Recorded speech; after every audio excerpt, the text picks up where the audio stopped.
Hi there, I'm Ava. I work as an insurance agent, a job that keeps me glued to my desk or on the phone most days.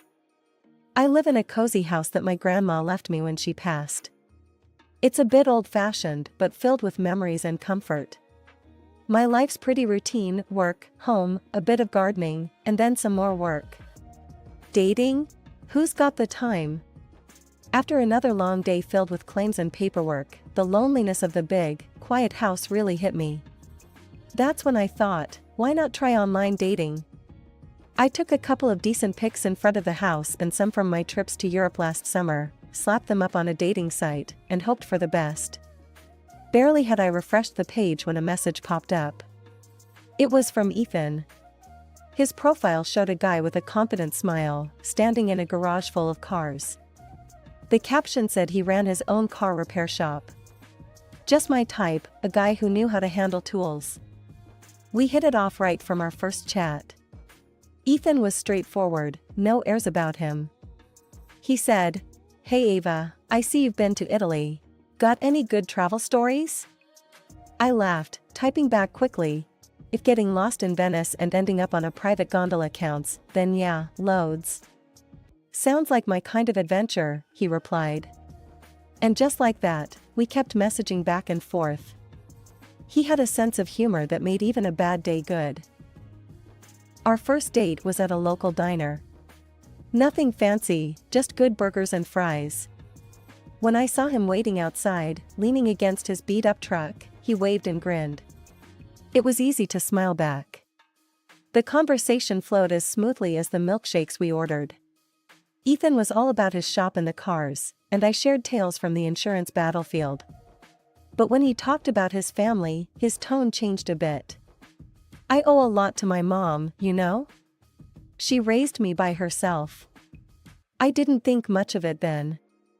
I was too caught up in his stories, his laughter, and the way his eyes lit up when he talked about his latest car restoration. By the end of the evening, I was glad I took the plunge into online dating. Ethan was a breath of fresh air, someone who seemed genuinely into the things I cared about. We made plans to meet again, and I went home feeling something I hadn't in a while: excitement. The more we dated, the closer we got, and it didn't take long before we were talking about a future together. He was easy to love, with his quick smiles, and the way he'd fix anything that broke around my house, just like he promised. But as our wedding day neared, Ethan dropped a bit of a bombshell on me. "You know, Ava, my mom and I are really close," he said one evening as we were scrolling through potential wedding venues on his laptop. "I mean, she's pretty much my best friend." I smiled, finding his devotion sweet. "That's really nice, Ethan. It's good to see a man who cares about his family." "Yeah, she's been through a lot, just us two for so many years. She means the world to me." He glanced at me, maybe checking to see if I was okay with this level of attachment. "Of course, I get it," I reassured him, squeezing his hand. I met Maggie a week later at her quaint little house that seemed frozen in another era. Ethan had hyped up how much she was going to love me. But the reality? It was like hitting a wall of ice. She was polite, sure, but there was a stiffness to her smile, a reserve in her hello. During dinner, I tried to make conversation, really I did. "This casserole is delicious, Maggie. Ethan told me you're the best cook." But Maggie turned to Ethan, ignoring my attempt. "Ethan, did you look into that garage space for rent down by Baker's Street?" I sat there, stirring my food around the plate, feeling more like a spectator than a part of the family. It didn't get any better as the night went on. Each attempt I made to draw her out was met with brief answers and swift diversions back to Ethan. On our drive home, I couldn't help but express my frustration. "Does your mom not like me?" I felt like she didn't really want to talk to me at all tonight. Ethan was quick to defend her. "Nah, she's just not very good with new people. Give her time, she'll warm up to you." I wanted to believe him. I really did. So, I brushed it off and focused on the wedding plans. But every visit after that was a repeat performance. Maggie's warmth surfaced only when she wanted to know about my financial stability or the house I lived in. So, Ava, Maggie began one afternoon, a sudden interest lighting up her face as we discussed the wedding guest list. This house you live in, it's the one you inherited from your grandmother, right? Yes, it's been in the family for years, I said, cautious, but trying to keep the conversation friendly. And I suppose you have everything sorted out with your finances? Savings and such? Her eyes were sharp, assessing. I stiffened, feeling like I was under a microscope. Yes, I've been very careful with my finances. That's good, that's good. It's important to have a solid foundation. Especially in a marriage, she added, her gaze flickering between Ethan and me. The conversation drifted back to mundane wedding details, but the seed of unease was planted. Maggie's questions lingered in my mind, painting my thoughts with doubt. What was her angle? Was she just being overly protective, or was there something more calculating beneath her questions? Ethan seemed oblivious to these subtleties, always smoothing over any awkwardness with a joke or a change of topic. Mom's just being mom, he'd laugh whenever I brought up how she made me feel. As the wedding day drew near, the excitement I felt was tinged with nerves, not just about the big day, but about everything that was becoming increasingly complicated with Ethan's family. A question that had been nagging at me finally slipped out one evening while Ethan and I were checking off items on our to-do list. Ethan, how come your dad isn't on the guest list? I asked, trying to sound casual, but I was genuinely curious. He looked up from his list, a frown briefly crossing his face. My dad? Ava, he left us when I was just a kid. He made his choice, Ava. I don't see any reason to drag up the past now. I nodded, respecting his feelings, but something didn't sit right with me. It felt like there was more to the story, and on a whim, I decided to dig a little deeper. Using a bit of my insurance sleuthing skills, I managed to find a contact number for Ethan's dad, Michael. The next day, while Ethan was at work, I made the call, my heart racing as it rang. Hello? The voice on the other end was cautious, reserved. Hi, Michael? My name's Ava. I'm Ethan's fiancée. We're getting married soon, and I thought you should know. I stumbled through my introduction. There was a pause, a heavy silence that made me think he might just hang up. But then he spoke, his voice laced with a mixture of surprise and something else I couldn't quite place. Ava, that's news. But listen, I think it's best if I stay out of it. Ethan's made it clear he doesn't want me in his life. His words were calm but firm, yet he added something that sent chills down my spine. Just be careful, Ava. With him and his mother. There's more going on there than you might realize. I stood there for a moment, phone in hand, bewildered. Was he just a bitter ex-husband and father, or was there really something I needed to be wary of? Shaking off the unease, I decided he must just be a little out of his mind, as Ethan had implied. The wedding day arrived, and it was like a dream. Everything was perfect, from the weather to the flowers. But even the most beautiful day couldn't keep the shadows at bay. Maggie, Ethan's mother, was a force to be reckoned with. From the moment the ceremony started, she was ever present, hovering close to Ethan, adjusting his tie, whispering in his ear. At the reception, I hoped we could finally have our moment, but Maggie had other plans. When it came time to cut the cake, she brushed past me, a tight smile on her face. I'll handle this, dear, she said loudly enough for nearby guests to hear. I am the main hostess, after all. I watched, stunned, as she took the knife and started slicing the cake, her other hand possessively on Ethan's shoulder. The guests clapped, but the applause felt hollow. I felt more like a guest at my own wedding than the bride. Throughout the evening, Maggie made sure to position herself prominently in every photo, always inserting herself between Ethan and me. Her laughter was forced, her joy seemingly more about her victory in maintaining control than about our happiness. Ethan and I settled into my grandmother's house. Everything was going smoothly, or so I thought, until the dynamic shifted dramatically with Maggie's regular intrusions. Every weekend, we'd go over to Maggie's for dinner, and it was like stepping into a minefield. She was all sweet smiles to Ethan while serving up a side of snide remarks to me. Ava, try the roast. You might learn a thing or two about cooking, she'd say, her voice dripping with a sarcasm that made my skin crawl. Ethan would just chuckle, clueless, or maybe just unwilling to catch the barbs. Mom's right. Nobody cooks like her. He'd laugh, completely missing the tension. One Sunday, as she filled Ethan's plate with a heap of mashed potatoes, she shot me a look that could chill coffee. Darling, make sure Ava takes some notes. She might finally get it right. Ethan roared with laughter, not seeing the hurt in my eyes. Good one, Mom. 3 months into our marriage, I came home from work to find Maggie on my doorstep, her suitcases piled beside her like some fortress wall. Ava, dear, I'm feeling unwell, and it's just not safe for me to be alone anymore. I hope you don't mind if I stay here for a while. Before I could even process the request, Ethan came rushing over, wrapping his arms around her. Of course, Mom. You're always welcome here. Just like that, she moved in. It was as if I had no say in my own home. Maggie took over the house with an iron fist and a velvet glove for Ethan. She did nothing around the house, claiming her health was too frail, leaving me to pick up the slack. My home quickly felt more like a prison, and Maggie was the warden. In the evenings, the living room turned into their private club. They'd watch TV together while I was left to my own devices, feeling more like a ghost than a wife in my own home. Weekends were even worse. They'd go shopping without me, as if I didn't exist. One evening, I gathered my courage at dinner. As we sat at the table, I tried to keep my voice steady.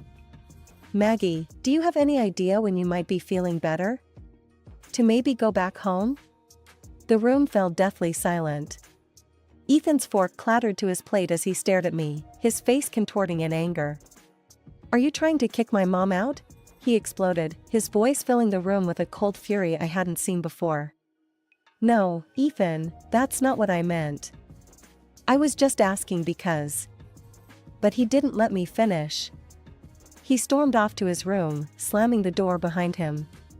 Maggie sat there, a smug smile playing on her lips, her eyes gleaming with triumph. Looks like you put your foot in it, dear, she taunted, her voice low and menacing. I sat there, stunned and alone, the clinking of cutlery echoing my shaking hands. What was happening?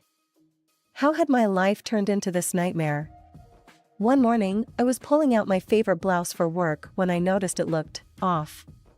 The color was faded, the fabric rough, and the seams slightly torn. Puzzled, I dug through my wardrobe and found more of my clothes in similar states of ruin.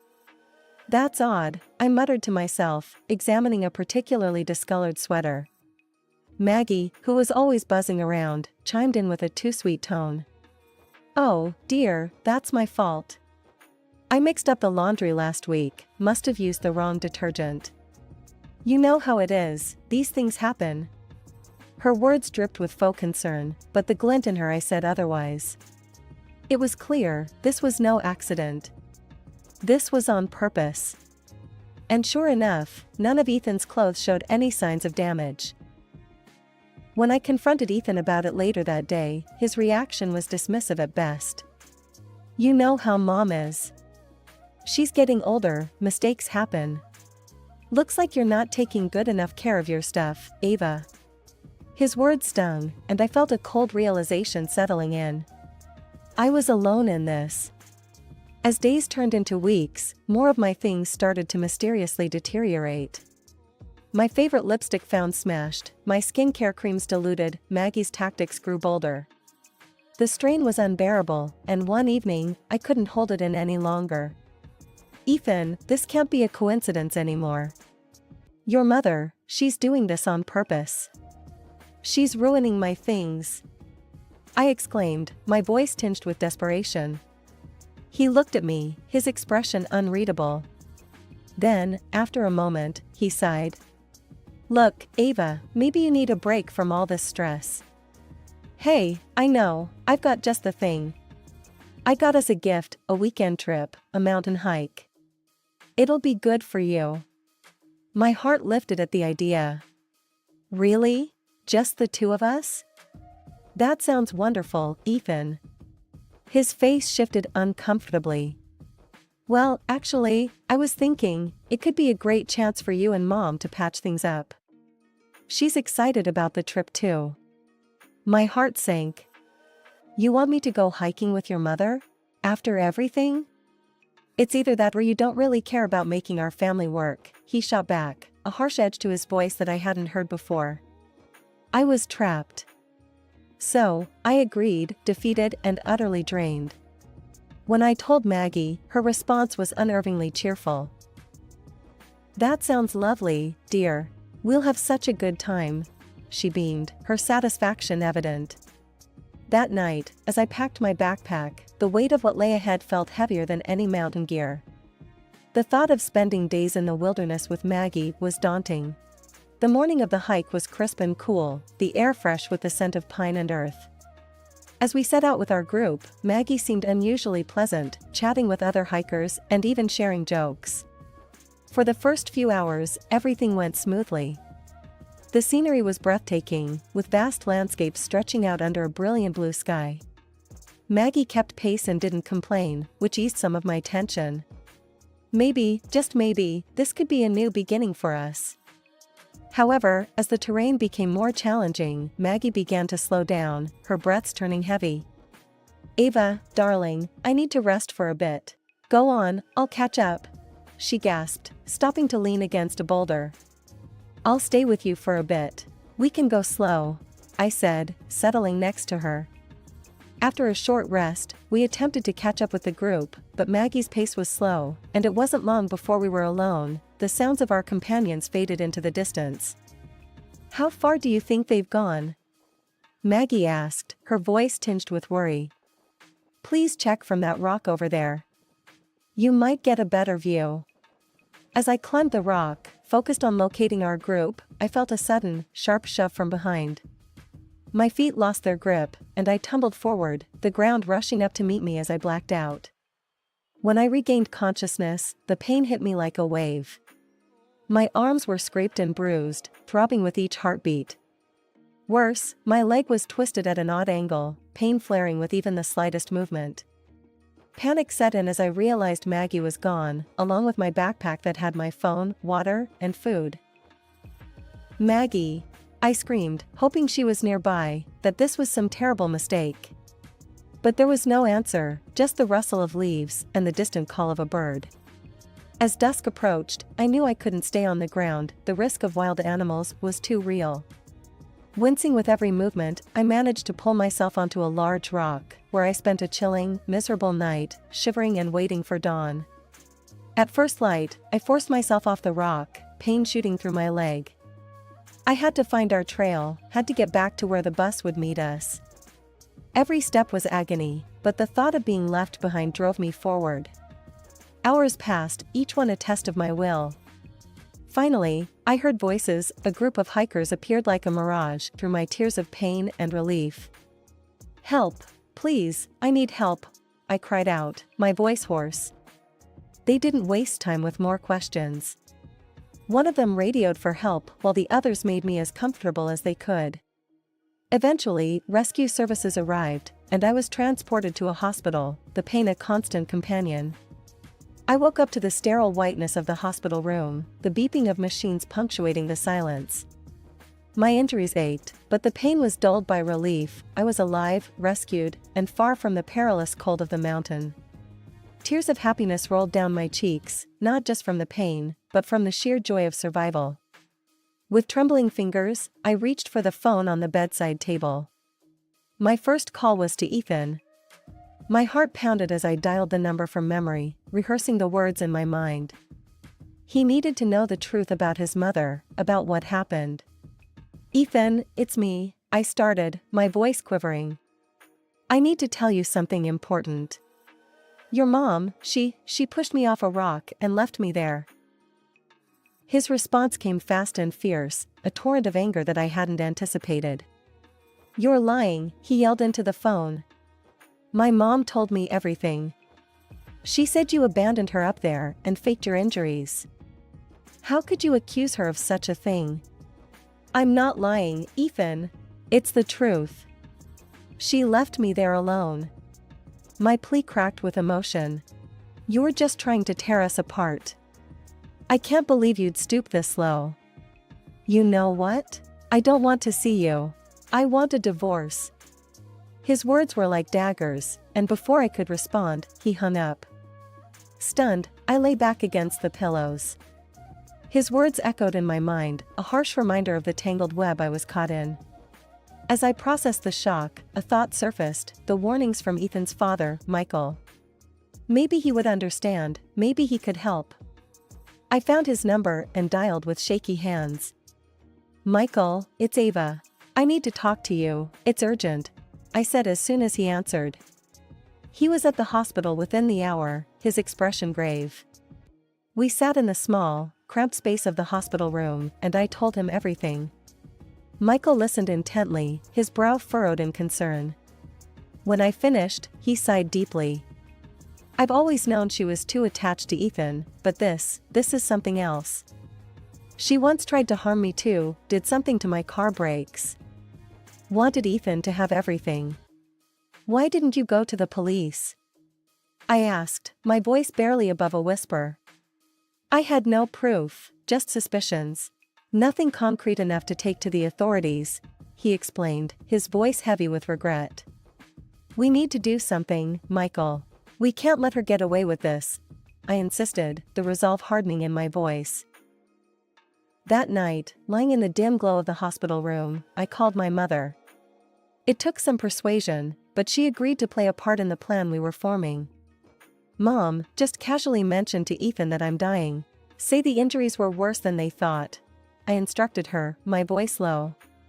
The morning after my call with my mother, the hospital room's door swung open. I braced myself as Ethan and Maggie strode in, their faces a mix of faux concern and barely concealed eagerness. I lay there, my breathing shallow, feigning the brink of death as we had planned. "Oh, Ava, you look terrible," Maggie said, her voice dripping with fake sympathy, but her eyes glinting with something akin to triumph. I moaned weakly, keeping my eyes half closed as Ethan hovered by the bedside, his expression conflicted but mostly impatient. Maggie leaned closer, lowering her voice, but not enough. "Everything's going as planned, Ethan. Soon, all this, her house, her money, it'll all be yours." Ethan glanced around nervously before kissing his mother on the cheek. "I'm so tired of all this drama," he muttered. "It'd be easier if she just went quickly." My heart pounded at their words, a mixture of fear and fury coursing through me, but I held still, waiting for the final piece to fall into place. And to think, Maggie chuckled quietly, her cold breath brushing my face. It was so easy to push her off that cliff. She actually thought I was tired. And when I told the others she'd gone back on another bus, they believed it. That was the moment Michael chose to enter, his timing perfect. "Got all that, have you?" he announced loudly, holding up his phone, which had been recording their conversation. The color drained from Ethan and Maggie's faces as they realized what had happened. Ethan's mouth opened and closed, no sound coming out, while Maggie's initial shock quickly morphed into a scowl.